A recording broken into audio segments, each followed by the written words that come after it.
तर सर आपण कुठपर्यंत गेलो होतो सर? थोडस तो कल्पना द्या सर. सासऱ्याकडे राहिले का ते सासऱ्याकडे? Yes yes yes yes. शेतात गेलो होतो सासऱ्याच्या घरी. तर मी सासरे आलं लक्षात सर. तर मी सासऱ्याच्या घरी राहतो, सासऱ्याच्या शेतात जायचं आणि काम करायचं नाही. मी मला पटायचं नाही. मी त्यांनी जे डब्बा आणला तो जेवण करून घ्यायचा. मग ते म्हणायचे घरी लोकायला विचारायचे, अरे आपली जवाई कुठं आहे? नाही जवायचे तिकडं वाण्याला खेचत आहे, ते अमकं करत आहे ढमकं करत आहे असे लावून द्यायचे.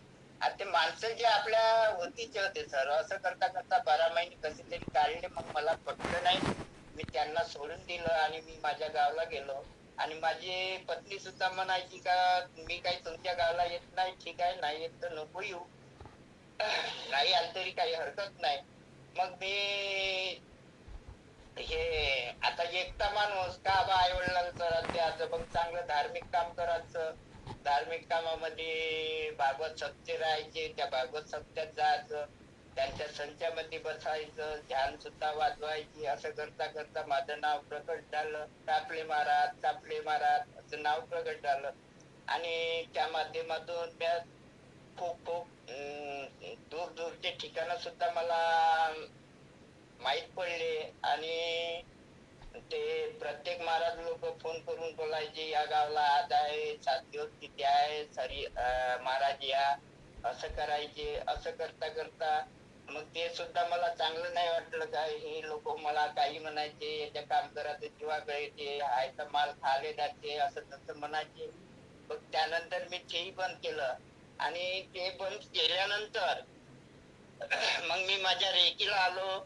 आणि रेकीला असा मी आता सांगण्याचा विषय नाही, पण सांगतो जे काही केलं सत्य सांगतो. तर मी हे वरली मटका पट्टीचा धंदा करत होतो. आता धंदा करीत असताना माझा त्या काळात 1000 रुपये रोज पडायचा. 1000 असा तो धंदा 3 वर्ष केला.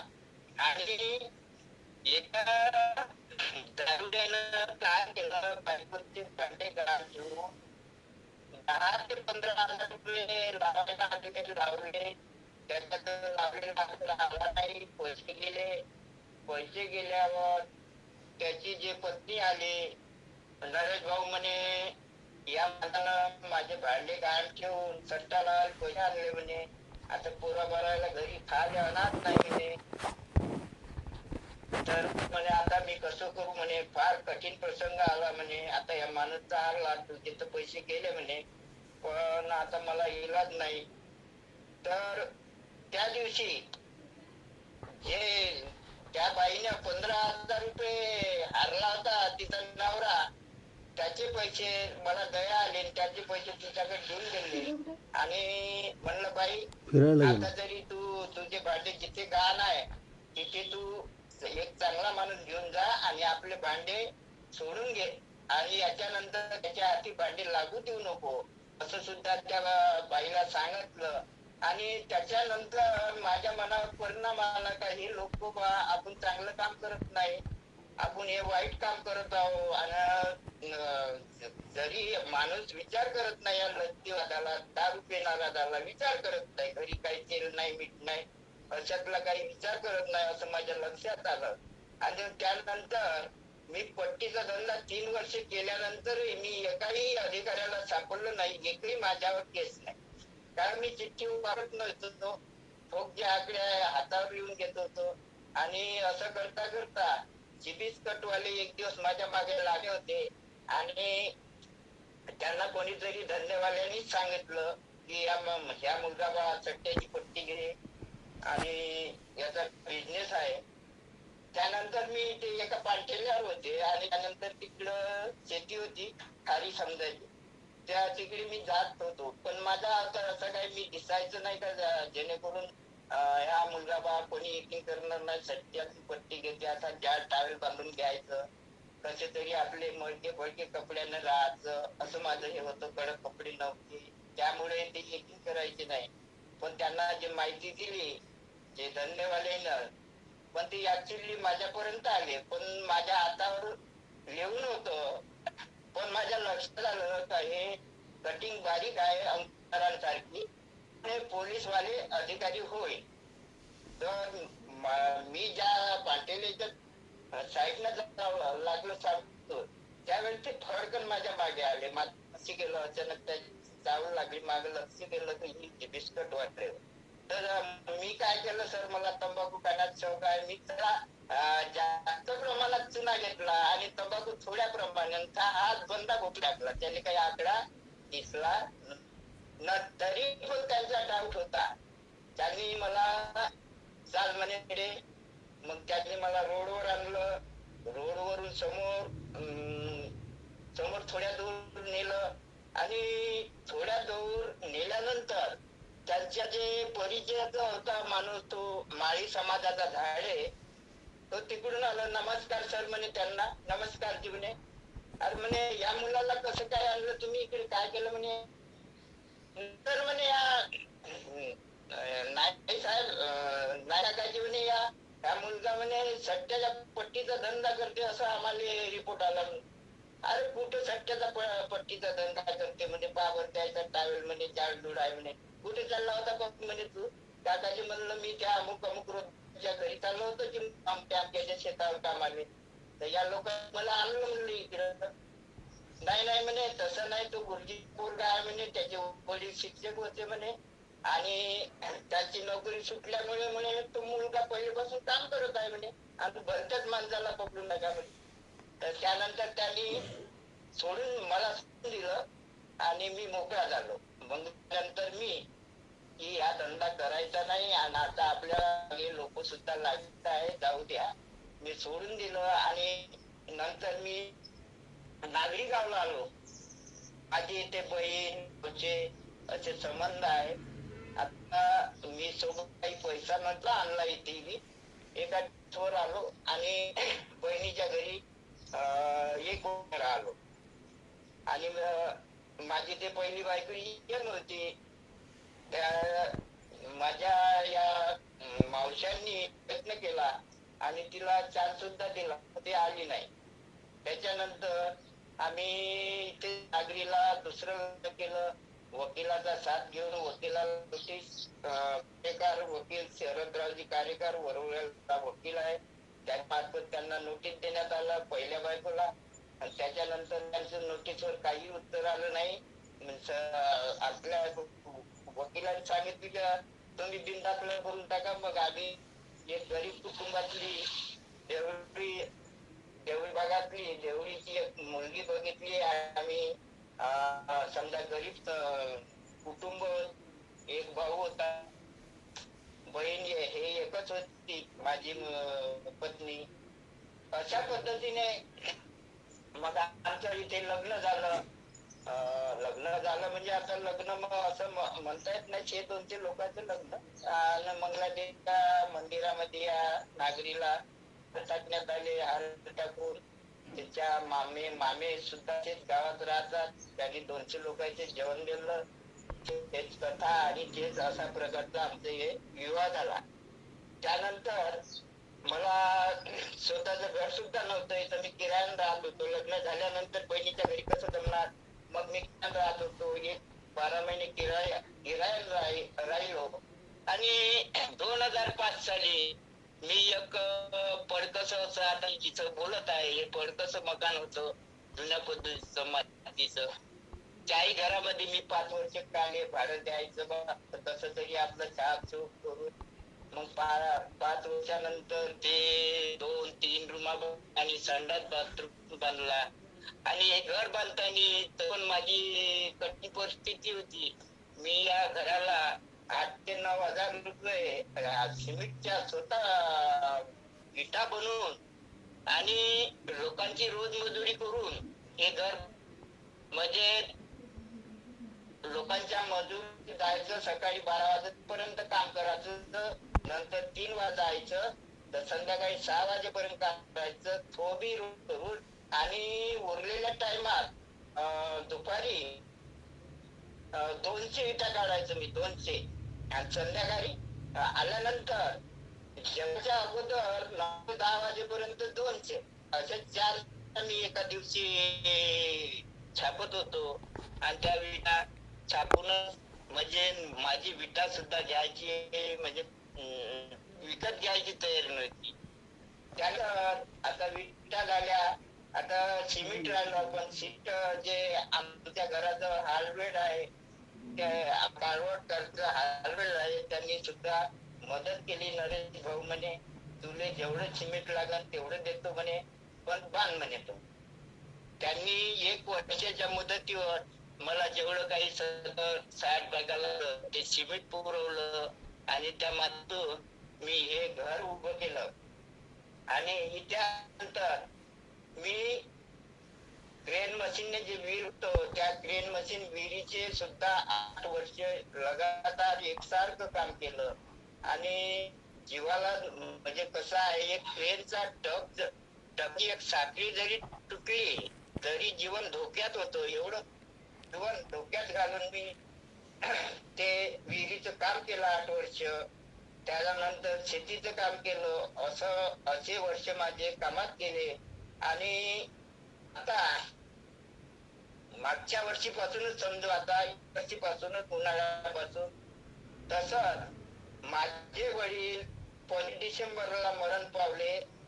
त्यांच्या मृत्यूमध्ये गाठ आली होती आणि ते असे इकडे चालायचे आणि सेवाग्रामला भरती सुद्धा केलं. 80 वर्षाची वय होती त्यांची. डॉक्टर म्हणे ऑपरेशन करावं लागते म्हणे. ठीक आहे म्हणलं सर, किती खर्च येईल? तर म्हणे 2 लाख. आता 2 लाख खर्च येईल, ठीक आहे म्हणलं 2 देऊ. नाही म्हणे काही द्यायची गरज नाही म्हणे. मग कसं सर म्हणलं, हे 5 लाखची जी योजना आहे सरकारची म्हणे, योजनेतून तुमचे होते, तुम्हाला काही खर्च लागत नाही म्हणे. ठीक सर म्हणलं, खर्च लागत नाही, विषयच नाही. पण म्हणलं सर ऑपरेशन जर केलं तर हे माझे वडील आहे हे जगणार म्हणलं. नाही म्हणे याची गॅरंटी नाही म्हणे. सर म्हणलं करा, 2 लाखाचा खर्च आहे, 5 लाखाचा विमा आहे, जीवन विमा द्यायचा मोदीचा. 5 लाख रुपये मी तुम्हाला पूर्ण सह्या करून देतो. त्यानंतर अशी हमी घ्या की माझे वडील जगले आणि मी तुम्हाला 5 लाख रुपये मोदीचा जेवढा विमा आहे तेवढे प्रदान करतो.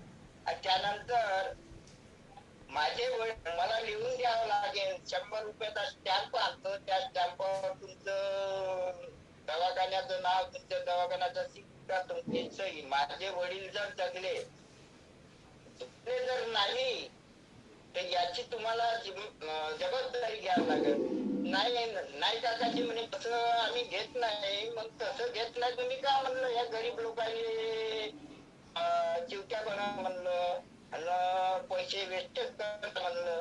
जरी म्हणलं आमच्यापासून पैसे जात नाही तरी तुम्हाला तिकडून त्यातून सरकारकडून पैसे कव्हर करता म्हणलं. आणि या पेशंट मरो का वाचू याचं काही घेणं नाही का सर? नाही म्हणे तुम्ही तसं नाही होत म्हणे. तसं नाही होत म्हटलं तर माझा पेशंट माझ्याकडे द्या म्हटलं. मी आता त्या वय झालं, माणूस जन्म येतो म्हटलं तो मरणारच आहे.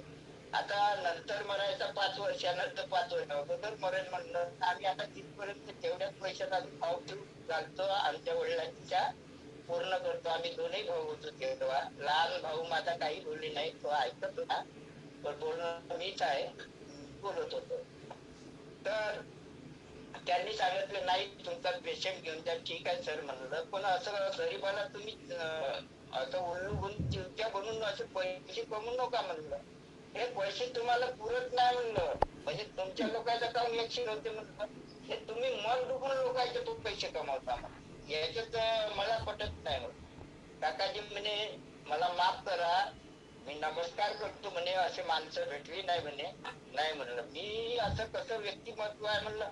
मला ते सत्य पाहिजे, खोटं जमत नाही म्हणलं. बाजू कशी असो, जे काय ते सत्य पाहिजे म्हणलं. नाही म्हणे काकाजी तुम्ही घेऊन जा पेशंट. ठीक आहे, काही हरकत नाही. मग पेशंट घरी आणलं. 1 महिना माझे वडील चांगले राहिले आणि 1 महिन्यानंतर 25 डिसेंबरला माझे वडील देवाज्ञ झाले. हे समर्थ सरसेट जर माझ्या हाती तेव्हा असतं तर माझे वडील जात नव्हते. मी कितीही पैसा लागो, किती दवाया द्यायला लागत्या तरी मी देण्यात तयार असतो. माझं एवढं व्यक्तिमत्व आहे. मी एखादी जरी गरीब पेशंट असलं तरी मी काय ज्यांनी मी 2 कमी दिले का त्याच्याकडे लक्ष देत नाही आणि मागत सुद्धा नाही. मी MRP किंमत न घेता, आता समजा तो LDP चा भाग 4,000 MRP किंमत आहे, मी 3.5च घेतो गरीब माणसाला. 3.5 प्रत्येकी 3.5च घेतो. त्यांना सांगतो या तुम्हाला 1,000 रुपयाच्या पुढ्या जास्तीच्या येतात, ह्या घ्या, 3.5च द्या, नका देऊ जास्त. असं करून ते गरीब लोक घेतात. या पद्धतीने आपला माल विकत असतो. आणि आता मी माझ्या गावामध्ये आपलं नाही का राहुरी ते आपले जे सेमिनार झालं, त्या सेमिनार पाठवत असताना सर आणि काटकर सर या आपल्या अमोलजी गोल्लर सर यांच्या घरी त्यांच्या सासऱ्यांचा कोर्स चालू होता. त्यांना दवाई देण्याकरता आलेले होते आणि आलं असता आम्ही तिकडे जेवण झालं आणि संध्याकाळच्या वेळेस मी फिरायला गेलो असता तर त्यांनी अमोल सरांनी मला बोलवलं, नरेशरावजी म्हणे इकडे या म्हणे, बसा म्हणे. तर माझा काही यांच्यासोबत परिचय नव्हता. हे कोण लोक आहे बा म्हणलं. काय म्हणे हे आपल्या मामाजीले दवाई दिली म्हणे, आता 2 महिने म्हणे, मामाजी चांगले काम केले म्हणे. बरं मग म्हणे आराम पडला म्हणे. मग यांचा परिचय घेतला. यांनी सांगितलं, आपल्या अमोल काटकरनी सरांनी सांगितलं मी माढीला असतो. खडसे सरांनी आपला परिचय दिला. मग त्या सांगितलं का आमचा सेमिनार आहे, आमच्या तारखेला याल का. ठीक आहे बा म्हणलं, न या काय तुम्हाला पैसे भरायला लागते म्हणे. बरं म्हणलं, किती भरायला लागते म्हणे, 1200 आणि 1200 2400. मग तुमचे पैसे जाणार नाही म्हणे. तर कसं बा म्हणलं. नाही म्हणे 2 अमृत ज्यूसचे डबे मिळणार म्हणे. ठीक आहे, मी अमृत ज्यूस असं थोडं कोणत्या तरी कंपनीचं असं नाव ऐकलं पण डब्बा पाहिला नाही. नाही म्हणे आपल्या कंपनीचे 1 नंबर डबे आहे म्हणे, तुम्ही समोर बी पाहिजा म्हणे. ठीक आहे म्हणलं. तर मी येतो म्हटलं. 2400 रुपये बी भरतो. मी अमोल गोल्लरकडे 2400 रुपये 8 दिवसाच्या याच्या अगोदरच देऊन दिले. हे 2400 रुपये माझे घ्या. त्यांनी लय प्रयत्न केला लोकांना चालायचा, आमका येणार आहे, टमका येणार आहे, पण ते अमोल गोल्लर सर 2 लोक झाले त्याच्यावर समजायचे सेमिनार. तर अशा पद्धती सेमिनारला आलो आणि सेमिनार सुद्धा मला फार चांगलं वाटलं. आणि सेमिनार तर चांगलंच वाटलं, पण हे जे 2 लोक व्यक्तिमत्व माझ्याकडे, यांचा खरोखरच बोध घ्यायला एक लोक आहे दोन्ही बी. काटकर सर, जितेंद्रजी खडसे सर, खरोखर त्यांचं पुरुषार्थ मी पाहिला. तिकडून आलो आम्ही. रात्रीचे येता 9 वाजले होते. 9 वाजता लहान पोरं 45 लोक होतो आणि भुकेचा टाइम झाला होता. माझ्या येताना समृद्धी रोडने मारेगाव नाही बाबुलगावला पाटील ढाबा आहे. पाटील ढाब्यावर यांनी जेवण सुद्धा दिलं. थंड पाण्याच्या 4 ते 5 कॅना सुद्धा आणल्या आणि जेवण डाळभाजी, दाल तडका आणि तंदुरुस्ती असं जेवण दिलं, पोह्या. तर ते जेवण फार छान होतं. आणि हे जेव्हा बिल द्यायला गेले तेव्हा मी चोरासारखं लपत यायच्या मागं गेलो. काही अटकन बात आपली, सर तुम्ही काय कशाला येतात, तुम्ही कशाला येतात. पण मी याच्या मागे जाऊन चोरासारखं गुपचाप उभं राहिलो आणि उभं राहता किती रुपये देते पाहिजे सर असं पाहिलं. तर त्यांनी 26,500 रुपयाचं बिल तोडलं. आणि हे बिल तोडताना माझ्या लक्षात आलं का हे एवढा मोठा, त्याचे इन्कम सुद्धा तेवढं काही नव्हतं त्यावेळेस, इन्कमही कमी होतं त्याचं. पण एवढं मोठं हे जे व्यक्तिमत्व आहे आणि अशा लोकांमध्ये आपण जर जॉईन झालो, असे लोक आयुष्यात आपल्याला कधीही मिळाले नाही. या उद्देश ज्यांचा एवढा मोठा पुरुषार्थ आहे आणि दानशूर सुद्धा आहे, अशा लोकांच्या सहवासात जर आपण गेलो तर आपलंही काहीतरी व्यक्तिमत्व पुढे जाणार. अशा उद्देशाने मी समर्थ दर्शित झालो. त्यानंतर जाहीर होता मी जे पहिलं ट्रेनिंग यवतमाळला झालं ते सरांनी, काटकर सरांनी, खडसे सरांनी मला फोन केला. तुम्ही सर म्हणे या ट्रेनिंगला या, तुमची गरज आहे, तुम्हाला यावं. मी जे माझं काय कंडिशन होती त्या दिवशी मी माझ्या वडिलांचं अक्षय तृतीयेच्या दिवशी रेकीला जीव घालण्याकरता गेलो आणि तिथे 4 वाजता फोन आला. फोन आल्यानंतर ते आमचे अमोल भोलर सर, ते पोरीचं असं आहे, पोरीचं असं काम आहे, तसं बहाणे बनवत होते. पण मी बहाणा बनवला नाही. मी यांना सरळ सांगितलं, अमोल काटकरांना म्हटलं, सर म्हटलं खरं जर म्हणाल तर आता 5,000 पास भेटते, परंतु माझ्याकडे 5,000 सुद्धा भरायला नाही आहे. तर काटकर सरनी अशी याचं उत्पन्नच कमी असल्यामुळे आणि यांनी 4 लोकांचे पैसे भरले होते 20,000 पहिले. सर म्हणे तुम्ही पहिले नाही सांगितलं, मला वाटलं म्हणे का असेल बा सर पैसे. तर यांनी स्वतःचे 4 लोक नवीन आणले, त्याचे 20,000 भरले होते. तर ठीक आहे, मग ते 4 वाजता मी वापस आलो. संध्याकाळी 8 वाजता घरी आलो. घरी आल्यानंतर अमोल सरच्या घरी बसलो. बसता मीटिंग जॉईन झाली. मीटिंग झाली नव्हती. आता सरांनी विषय मांडला. चिमनकर सरांना काहीतरी फोन केला होता वाटते. तर मीटिंग मध्ये चिमनकर सरांनी जाहीर केलं की तुम्हाला दोघांनाही 10,000 रुपये मी देतो. उद्या सकाळी तुमची तयारी करा आणि तुम्ही या. तुम्ही काही पैशाचं टेन्शन घेऊ नका.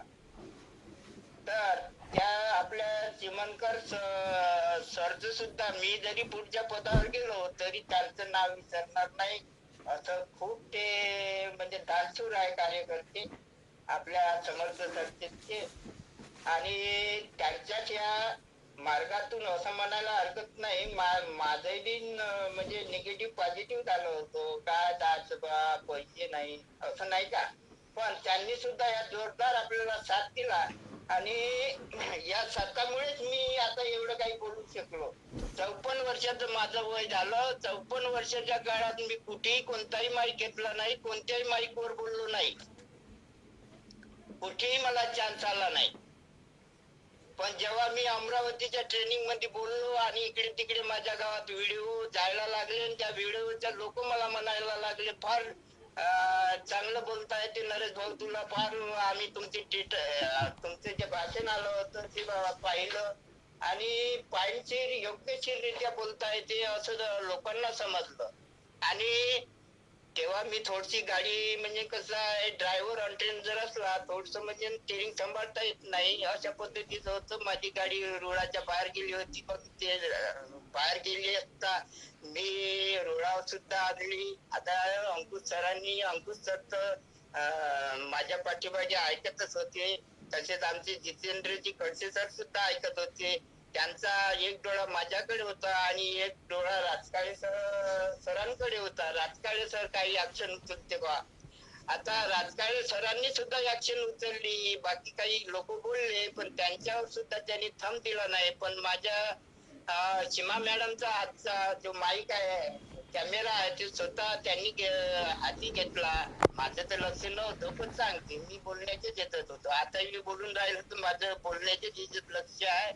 मी इकडे तिकडे काही पाहून नाही राहिलो, बोलून राहिलो, काही तुम्हाला वाचून नाही सांगून राहिलो, व्हिडिओ ऑन करू नाही. जे काही माझी जर्नी झाली, जे काही प्रवास झाला हे मी समक्ष आणि माझ्या या तुमच्या म्हणजे मी सर्वांचा आवडता आणि माझ्या सुद्धा या बोलण्याला माझं भाषण ऐकण्यासाठी संपूर्ण लोकांचे व्हिडिओ चालू आहे. तर मला फार मोठा गर्व आहे की मी सर्वांचा आवडता आहे आणि जो सर्वांचा अशी मन आहे, जो सर्वांना आवडतो, तो देवाला आवडतो. काही हरकत नाही, मी लवकर गेलो तरी चालन असं माझी इच्छा आहे. पण माझ्या ज्या माझं जे कर्तव्य आहे, माझं जे ध्येय आहे, हे ध्येय जर समोर आपल्या डाऊन लाईन जर लक्षात ठेवून जर माझं एक एक शब्द जरी लक्षात ठेवला तरी त्याचा जीवनाचा उद्धार होईल. मी तर आता काही डायमंड काही बोलू शकत नाही, जे तो अर्थात सांगतो. आणि मला जरी 50-50 हजार रुपये जरी महिना भेटला तरी मला त्याचं समाधान आहे. पण मी माझे गुरु काटकर सर आहे, खडसे सर आहे, यांना मी स्वतः मेहनत घेऊन डायमंड बनवण्याची माझी इच्छा आहे. हे जरी बनले तरी माझं जरी नाव घेतलं आणि मी नाही डायमंड झालं, 50,000 जरी माझं उत्पन्न आलं तरी मला त्याचं समाधान आहे. मी असं श्याम सरांना म्हटलं तर पहिले, सर म्हटलं मला 15,000 रुपये महिना भेटला तरी मला भरपूर आहे. अरे 15च काऊन म्हणे, तुला म्हणे 20 ते 25,000 रुपये महिना पडते ना म्हणे. ठीक आहे सर म्हणलं, अशा पद्धतीनं असं करायचं, असे लोक लावायचे, त्यानंतर तुला सुद्धा एवढा महिना पडते. नाही सर म्हणलं, 20 ते 25 पडला तरी भरपूर आहे म्हणलं. आता मी या वर्षाला कोणाच्या रुदन जात नाही, तुम्हाला सांगतो. माझं 4 ते 5 एकर वावर आहे. त्या वावरातलं काम करत आहो आणि करतो. आता सुद्धा निघालो होतो, पण सरांची मीटिंग म्हटलं जॉईन करावं आणि 2-4 मिनिट आहे का होतं. आपल्या अंकुश सरांनी सांगितलं नाव आपलं हे केलं का आपले सर आपला अनुभव शेअर करतील, अशी मी त्यांना विनंती करतो. आता माझं ठीक आहे, काय हरकत नाही, काम उद्या करता येईल. पण हे जे आलेला मौका आहे, ही सुवर्ण संधी मला मिळाली आणि मी या संधीचं सोनं झालं पाहिजे. माझं तर झालंच पाहिजे, पण माझ्या डाऊनलाईनच सुद्धा संधीचं सोनं झालं पाहिजे अशी माझी म्हणजे इच्छा आहे. आणि माझं वेळेला महत्व आहे.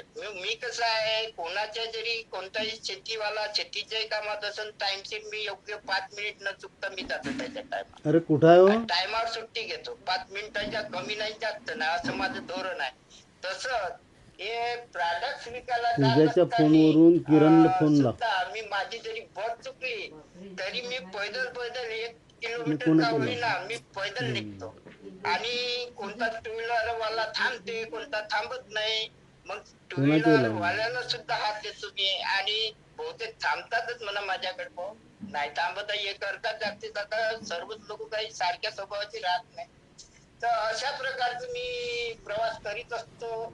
पैदल सुद्धा मला 2 ते 4 किलोमीटर जायला वेळ लागत नाही आणि पैदल सुद्धा मी जाऊ शकतो, कारण का मी वेळेला महत्व देणार आहे. मी बस स्टँडवर कधीही थांबत नाही.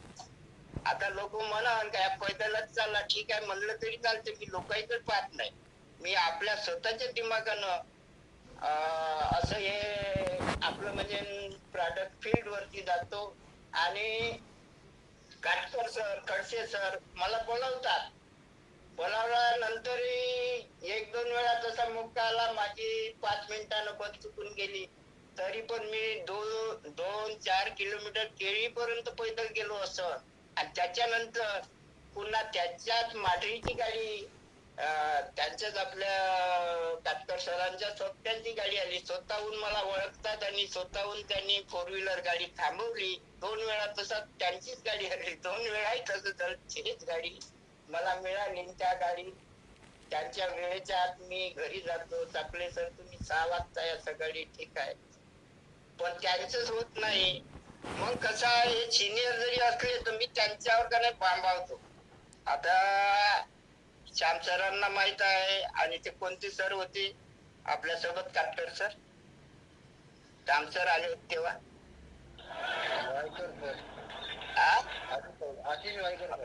आशिष सर.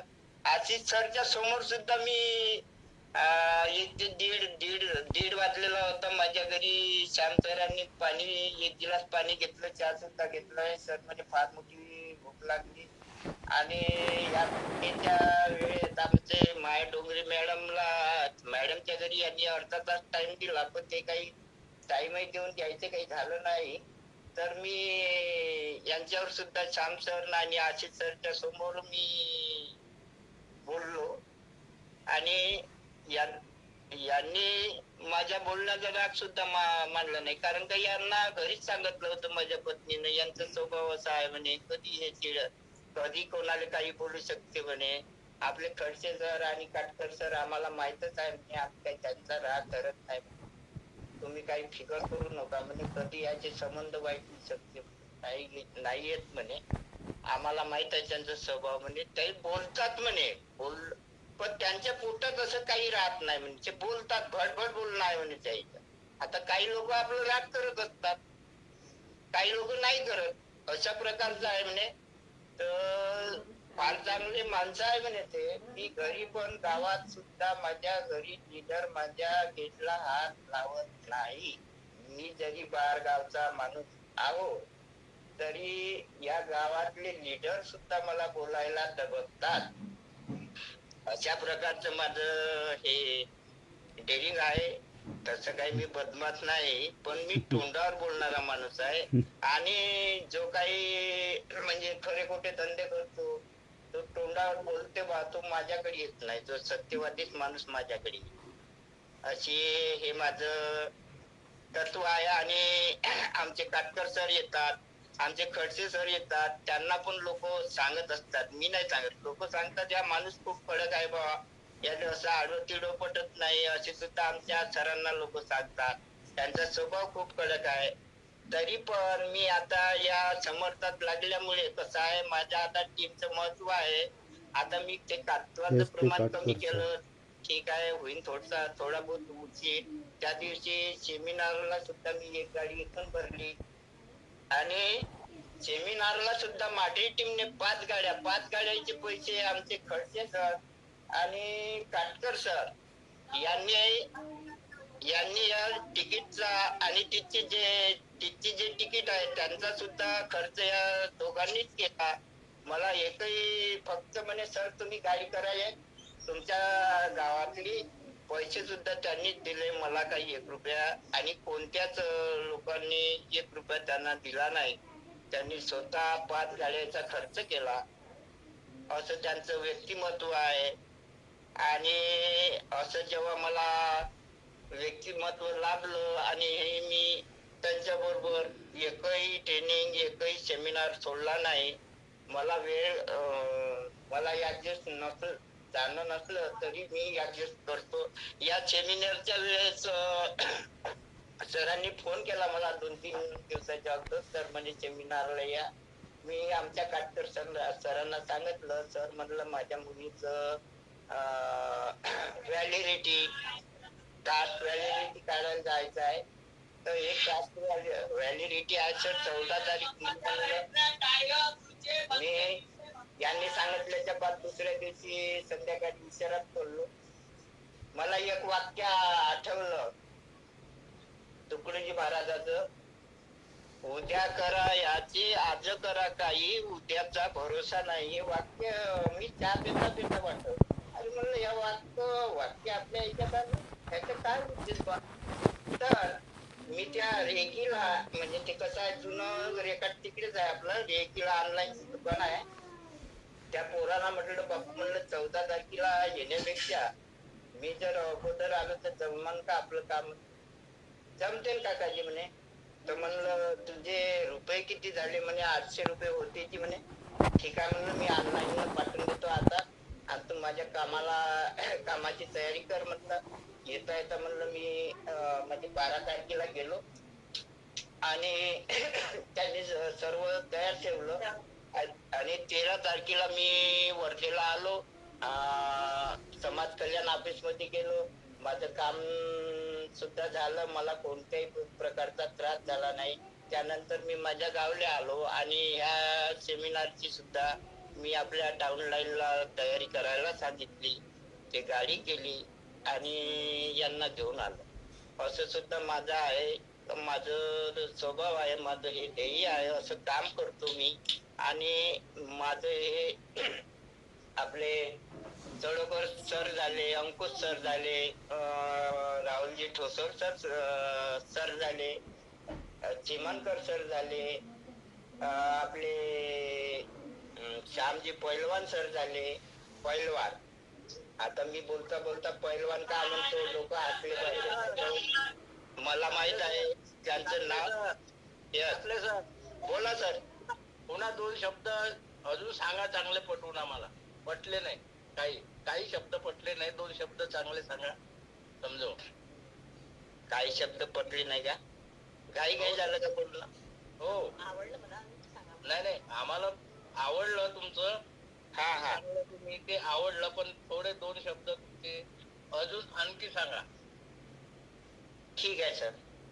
तर वेळेला महत्व द्या सर. 9:01 झाले ना? नाही आपले सर, आता आपण या ठिकाणी थांबू. नाही, गोष्ट काय आहे का, आता आपण थांबूया या ठिकाणी. आपले सरांचं स्वभाव, त्यांचं बोलणं खरोखर खूप सुंदर आहे, जे एका मीटिंग मध्ये होणार नाही. आणि त्यांचा स्वभाव एवढा आहे का निश्चितच चव्हाण सरांनी सांगितलं की 2 मिनिटं ते किती बोलले तरी त्यांचं सादगी, त्यांचं सोपेपणा हे निश्चित आपल्याला भावणार आहे. ओके, तर या ठिकाणी आपले सर थांबतील अशी मी त्यांना विनंती करतो. आणि खूप सुंदर आजचं प्रवास तुम्ही. एक मिनिट अंकुश सर. सर्वांचे मला माझं बोलण्याचं हे मला चान्स मिळाला या समर्थ सक्सेस ऑनलाईन मीटिंग मध्ये. तरी अंकुश सर आपले सिनियर लोक आहे, आता प्रत्येकाचं नाव घेत नाही, तरी सर्वांच्या चरणी नतमस्तक ठेवून मी माझं झालेलं बोलणं आणि या बोलण्यातून मी कोणाचं मन दुखवलं असेल किंवा कोणाच्या भावना अशा जागृत झाल्या असेल तरी, आणि माझं जे वाईट आहे ते माझं मला वापस करा आणि चांगलं तुम्ही घेऊन जा अशी माझी विनंती आहे. आणि माझे 2 शब्द संपवतो. श्री स्वामी समर्थ. श्री स्वामी समर्थ सर. धन्यवाद, धन्यवाद, धन्यवाद, धन्यवाद. धन्यवाद. खूप छान प्रवास बोलले. खडतर आहे, परंतु यश नक्की आहे. आणि बघा, याला एवढा मोठा छाता पाहिजे. जे एक लाईन बोलले सरांनी का बुवा, मला माहिती मला काय होईल, मी डायमंड विन नाही होईल, मला 10-15 हजार रुपये उत्पन्न, ठीक आहे. परंतु एक लई मोठी भारी लाईन बोलले ते का बुवा, खडसे सर, तुळजेकर सर आणि अमोल सर, काटकर सर, म्हणजे माझे जे सिनियर आहे यांना मी डायमंड बनवणार. याला खूप मोठं जिगर पाहिजे. आज किती हुशार व्यक्ती असला तू तर फक्त स्वतःच बघतो, परंतु ज्याच्या मनामध्ये अशी भावना असली की नाही मी यांना डायमंड बनवणार, माझं काही असो पण मी या लोकांना डायमंड बनवणार, आणि अशी ज्या व्यक्तीची भावना आहे, मित्रांनो सांगतो, तो व्यक्ती 100% यशस्वी झाल्याशिवाय राहत नाही. चला, आपण आजचे सेशन आजची काय हरकत नाही, 5 मिनिटातून लेट होती मीटिंग. आपण काही लोकांचे मनोगत व्यक्त. मी नाव नेक्स्ट घेतो, अरविंद वानकर सर. बोला सर. त्यांनी खूप त्यांच्या जीवनामध्ये त्यांचं जे व्यक्तिमत्व आहे, त्यांचं खडतर बोलणं आहे आणि त्यांचा जो स्वभाव आहे, या स्वभावावर त्यांनी विजय मिळवून आज ते ज्या कंडिशन मध्ये वाटचाल करत आहे, त्यांची वाटचाल ही खरोखरच एक प्रेरणादायी आपल्याला सर्वांना ठरू शकते. कारण का त्यांचा जीवन प्रवास जर पाहिला तर ते आज चांगल्या ठिकाणी असते, पण त्यांचा स्वभाव किंवा त्यांचं व्यक्तिमत्व त्यांना ते आड आलं आणि तेच असाच माणूस सर्वांसाठी एक प्रेरणा घेऊन समोर चालत असतो. एवढंच मला त्यांच्या जीवनबद्दल आज बोलायचं होतं. धन्यवाद सर. बोला भावना मॅडम. सर, नरेश आपले सरांचं जे जीवन चरित्र आहे ते खूपच प्रेरणादायी आहे. म्हणजे कसं त्यांच्या भाषेतून त्यांचं जे मनातलं जे दुःख होतं, जे त्यांचा आनंद आहे तो व्यक्त झाला. जे त्यांचं म्हणजे असं समजा का पाण्यासारखं जसं निर्मळ मन असते तसं मन आहे त्या सरांचं. म्हणूनच त्या सरांचं भाषेतूनच समजून गेलं का त्यांचं बोलणं कसं आहे. आणि त्यांचं जीवनचरित्र खूपच खडतर असून ते इथपर्यंत पोहोचले. आणि त्यांची भावना हे नाहीये सर का मी मोठा झालो पाहिजे, त्यांची भावना हे आहे का माझे जे सिनियर आहेत ते मोठे झाले पाहिजे, मी जाग्यावर असलो तरी चालते. म्हणून त्या सरांचं बोलणं खूपच प्रेरणादायी वाटतं. धन्यवाद सर. धन्यवाद भावना मॅडम, धन्यवाद. प्रकाश वाबळे सर यांनी हँड रेज केला. बोला प्रकाश सर. नमस्कार. श्री स्वामी समर्थ. प्रकाश वाबळे नाशिक. तापले महाराज आज खूप काही गोष्टी शिकवत गेलेत आपले महाराजांनी. त्यांच्या शब्द रुचीमध्ये महाराज म्हणून काही सगळ्याच्या जीवनात एक सत्ता लावणारे हे सगळ्या गोष्टी शिकवत आले. आणि ह्या सगळ्या गोष्टीमध्ये बघा कोणाला आपले महाराजसारखे डायमंड आज बसलेल्या सगळ्या 70-80 लोकांना भेटतील. लोकांना फ्री एज करू नका, लोकांना बिझनेस दाखवा, त्यांना बिझनेस शेअर करा आणि बिझनेस मध्ये शेअर करा. कारण कालचा सेमिनार अंकुश सरांचा सेमिनार 15 ऑगस्टला खूप मस्त आलाय आणि भरत राठोड सरांचा आता सध्या जे आपल्याला सेमिनार चालले नाशिकलाही आम्हाला ते देतात वेळ 23 तारखेला तर प्रमोट करा की कुठल्याही व्यक्ती राहता कामा नये सेमिनार पर्यंत बसवा. त्याला तिथून पुढे घडायचं काम आपल्या सिस्टम समर्थ श्री स्वामी समर्थ सक्सेस मध्ये होणार आहे. थँक्यू. Thank you sir. आठवण एक प्रवाह आहे, हवे तसे वळवता येते. दुःखद आठवणीने रडता रडता सुखद आठवणीने हसता येते. असंच आपले सरांचं व्यक्तिमत्व एकदम सुंदर असं व्यक्तिमत्व आहे. त्यांच्याकडून प्रेरणा घ्यावी असं त्यांचं व्यक्तिमत्व आहे. थँक्यू सो मच आपले सर. धन्यवाद.